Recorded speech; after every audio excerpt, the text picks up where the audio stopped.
बहुत सारे काम होने होते हैं लेकिन वो डिले हो जाते हैं। आर्टिकल 254 कहता है failure to comply with the requirement as to time does not render an act invalid when any act or thing is required by the Constitution to be done within a particular period and it's not done within that period the doing of the act or thing shall not be invalid or otherwise ineffective by the reason only that it was not done within that time period. आपकी नज़र में इंतखाबात वाला मामला जो है उसके ऊपर भी जिस तरह शर्मिला साहिबा फरमा रही थी आर्टिकल 254 उसको कवर करता है, नंबर 1।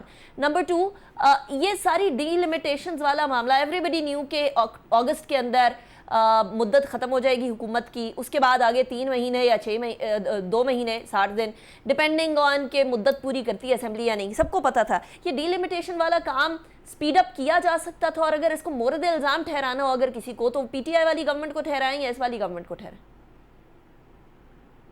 देखिए निका, सबसे पहली बात तो ये है कि आर्टिकल 254 का जो इस्तेमाल किया जा रहा है इस वक्त, ये बिल्कुल गैर आईनी है।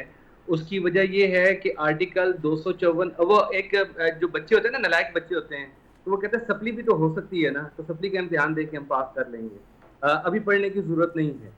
तो ये बिल्कुल ऐसे ही है।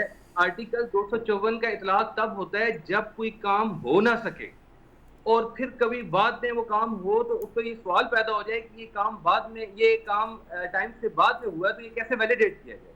ये आफ्टर द एक्ट वैलिडेशन के लिए, ना कि किसी काम को कॉन्स्टिट्यूशन की डायरेक्ट प्रोविजन जो स्पेसिफिक किसी काम को मैंडेट देती है कितने दिनों में किया जाए, उसको वायलेशन के लिए इसको यूज किया जाए। ये दस्तूर पाकिस्तान को सपोर्ट करने के लिए है। ये आर्टिकल दस्तूर पाकिस्तान की आप जब अमलदारी करते हैं उस पर, जब अमल पैरा होते हैं और उस अमल पैरा होते हुए किसी एक्ट में नादिस्ता तौर पर या किसी मजबूरी की वजह से अगर वो एक्ट लेट हो जाता है तो फिर ये आर्टिकल एक्ट इन प्ले होता है। ये आर्टिकल इसलिए नहीं है कि आपका दस्तूर पाकिस्तान में किसी भी चीज का कोई टाइम दिया हुआ है और आप उस टाइम की वायलेशन करें और कहें जी के बाद में इस प्रोविजन का इस्तेमाल करके हम उसको वैलिडेट कर लेंगे।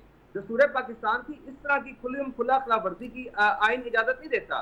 वरना तो अगर इस बात को मान लिया जाए फिर तो आईने पाकिस्तान में किसी भी चीज का कोई टाइम दिया हुआ है, फिर तो कोई टाइम फ्रेम रह ही नहीं जाता और फिर तो 90 दिन की बात भी नहीं रहती। अगर इस आर्टिकल की अगर ये तशरीह कर दी जाए फिर साल तक लेके जा सकते हैं, 2 साल तक इलेक्शन ना करवाएं, बाद में कहिएगा हम वैलिडेट कर देंगे। ठीक ठीक, सही, वैलिड पॉइंट। अच्छा लेकिन मुझे बता दें ये जो डिले हुआ है इसका इल्ज़ाम किस पे लगाएं? आपकी नज़र में किस पे लगता है? बिकॉज ये काम तो ऑब्वियसली पीटीआई गवर्नमेंट में शुरू हुआ था, पीटीआई ने ईसीपी के साथ कोऑर्डिनेशन के अंदर कुछ लैकिंग तो हम लोगों को नज़र आ रही थी। तो ये गवर्नमेंट जो अभी पिछली होने वाली है कल, या अभी जो पिछली गवर्नमेंट है पीटीआई की, उसके ऊपर किसके ऊपर इल्ज़ाम लगाए?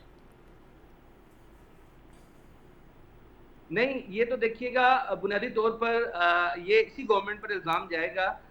उसकी वजह यह है कि इन्होंने इसको आखिरी हद तक डिले किया और इन्होंने और ये एक्ट नज़र आ रहा है कि पंजाब के इलेक्शन में जो उन्होंने किया, उसके बाद केपी के इलेक्शन में जो उन्होंने किया, जितना डिले कर चुके हैं, अब ये बुनियादी तौर पर यह भी एक पॉलिटिकल एक इंजीनियरिंग का हिस्सा है कि इस इलेक्शन को जितना डिले हो सकता है हम उसको डिले करें और उसमें जितना टाइम बाय कर सकते हैं हम करें। इसके पीछे हल्का बंदियां नहीं है, इसके पीछे कोई आईनी वजूहात नहीं है, इसके पीछे इनकी सियासी वजूहात हैं।